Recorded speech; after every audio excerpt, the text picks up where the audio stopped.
जाग उठी डायन। राजस्थान के एक छोटे से गांव में रहती थी रुक्मा देवी। उम्र यही कोई 60 साल की होगी उनकी। गांव के लोग कहते थे कि वो औरत नहीं बल्कि डायन थी, क्योंकि शादी होते ही रुक्मा के पति की मौत हो गई और फिर धीरे धीरे उसके परिवार के सब लोग एक एक करके खत्म हो गए और साथ ही गांव में पड़ा अकाल। जमीन सूख गई, खेती सूख गई, लोग भूखे मरने लगे। रुक्मा को गांव से बाहर निकाल दिया गया और तब से वो गांव के बाहर झोपड़ी बनाकर रहने लगी। कोई भी रुक्मा के घर के आजू बाजू से गुजरता तक नहीं था। एक दिन गांव के रहने वाले रतन और उसकी पत्नी आनंदी को दूसरे गांव से आते वक्त रात हो गई और अंधेरे में रास्ता भटक के वो रुक्मा की झोपड़ी के पास जा पहुंचे। अरे आनंदी, ये क्या हो गया? हम तो रुक्मा डायन की झोपड़ी के पास आ पहुंचे। अब तो सब बुरा होगा। जल्दी जल्दी से निकल यहाँ से। हाँ जी, सही कहते हैं आप, ये डायन हमको खा जाएगी, जल्दी भागो यहाँ से। तभी रुक्मा झोपड़ी से बाहर आती है।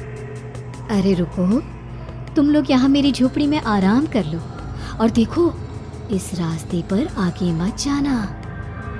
हाँ हाँ, हमें आगे जाने से इसलिए रोक रही है ना, ताकि हमें मार डाले तू। अरे ना ना, मैं तो तुम्हारी जान बचाना चाहती हूँ, मेरी बात तो सुनो। डर की वजह से आनंदी और रतन वहाँ से भाग जाते हैं। लेकिन फिर अगले दिन गांव में खबर फैलती है कि रतन और आनंदी ने अपने घर में फांसी लगाकर आत्महत्या कर ली। वजह क्या थी किसी की समझ में नहीं आया। अगले दिन गांव में जोर का तूफान आया और भयानक तरीके से किसी के रोने की आवाज गूंजने लगी। अरे भाई, लगता है उस डायन रुक्मा ने गांव पे काला जादू कर दिया है। हाँ भाई, मुझे भी ऐसा ही लग रहा है। लगता है कल आनंदी और रतन मर गए। लगता है ये उसी का किया धरा है। हमें सरपंच के पास चलना चाहिए। वो दोनों आदमी सरपंच के घर पहुंचते हैं। अरे तुम इस वक्त यहाँ पर क्यों आए हो? जानते नहीं बाहर क्या हो रहा है? कितनी डरावनी आवाज गांव में गूंज रही है। बस मालिक, किसी तरह आ गए। पूरे गांव वालों की जिंदगी का सवाल है। अरे मालिक, ऐसे तो सब एक एक करके मर जाएंगे। क्या चाहते हो? क्या किया जाए? मालिक, हमें रुक्मा को मारना होगा।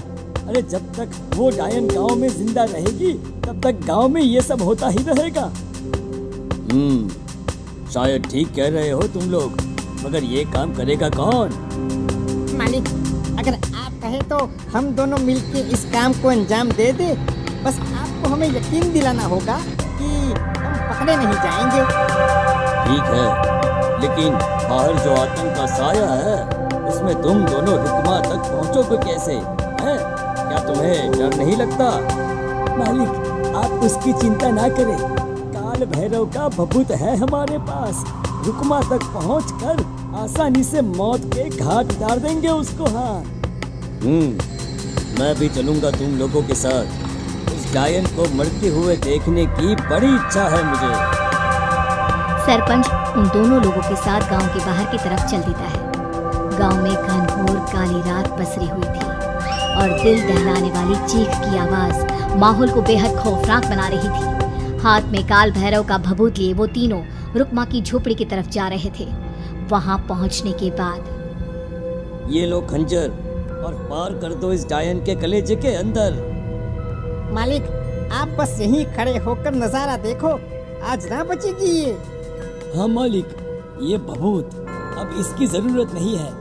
मैं इसे यहाँ पेड़ की डाली पे रख देता हूँ, लौटते वक्त हमारी रक्षा करेगा। वो दोनों आदमी चुपके से सोती हुई रुक्मा देवी के ऊपर वार करते हैं। एक जोरदार चीख से वो इलाका गूंज उठता है, लेकिन अचानक रुक्मा के शरीर से जो खून बहता है उसका रंग नीला था। ये देखकर वो दोनों आदमी डर से कांपने लगते हैं। अरे अरे अरे अरे, ये क्या? अरे इसके खून का रंग तो नीला है। अरे तो क्या हुआ?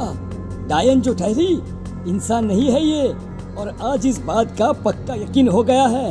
मर गई चुड़ैल, मर जाने दे। चल सरपंच साहब को जाकर ये खबर सुनाते हैं। वो दोनों जैसे ही बाहर आए उन्होंने देखा सरपंच की लाश पेड़ पे लटकी हुई थी। ये देखकर वो दोनों डर के मारे चीखते हुए वहां से भागे। लेकिन तभी एक बेहद डरावनी औरत उनके सामने आकर खड़ी हो गई। कहाँ जा रहे हो? तुम्हें क्या लगा किसी का खून करके बच जाओगे तुम? कौन हो तुम? कौन हो? हमने तो डायन को मारा है, कुछ गलत नहीं किया भाई। वो डायन नहीं थी, वो इस गांव की रक्षा कर रही थी। तुम कौन हो? और तुम्हें कैसे पता वो कौन थी? उसने रतन और आनंदी को मार डाला। रतन और आनंदी को मना किया था रुक्मा ने इस रास्ते से आगे जाने से, पर वही दोनों माने नहीं और उन दोनों ने मुझे देख लिया था, इसलिए उनका मरना तो तय था। क्या मतलब तूने मारा था और हम समझ रहे थे कि रुक्मा ये सब कर रही है? अरे वो तो मेरे कब्जे में थी, रोज अपने खून का चढ़ावा देकर इस गांव को बचा रही थी, तभी तो उसका खून नीला पड़ गया था। लेकिन तुमने तो उसे मारकर मेरा काम आसान कर दिया। अरे नहीं नहीं, हम नहीं मानते कि ये सच है। नहीं मानते तो बताओ सरपंच कैसे मरा फिर? क्योंकि उस वक्त तो तुम लोग रुक्मा को मार रहे थे ना, जवाब दो। हाँ, बात तो सही है। इसका मतलब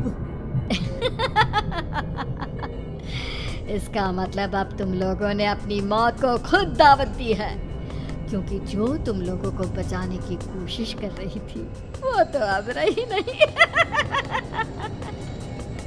अरे लेकिन कौन है वो जो हम लोगों को मारना चाहता है? आत्मा, रुक्मा के घर वालों की आत्मा। वो लोग कोई आम आदमी नहीं, खूनी भेड़िए थे और रुक्मा ने उनका ये राज जान लिया था। रुक्मा के अंदर शक्तियां थी जिसके चलते उसने उन सबको खत्म कर दिया। क्या? अरे लेकिन पूरा गांव तो समझ रहा था कि रुक्मा अपने घर वालों को खा गई। खा रुक्मा नहीं, मैं गई। क्योंकि असली डायन मैं हूँ और अब कोई नहीं बचेगा इस गांव में, कोई नहीं। भागो तुम दोनों। वो दोनों आदमी पागलों की तरह भागते हुए गांव पहुंचते हैं। वहां देखते हैं कि पूरा गांव खुद की नदी बन चुका था। हर तरफ लाशें ही लाशें पड़ी थी और रुक्मा के मरे हुए घर वाले उन लाशों को खा रहे थे। कुछ देर के बाद उन दोनों का भी वही हाल हुआ।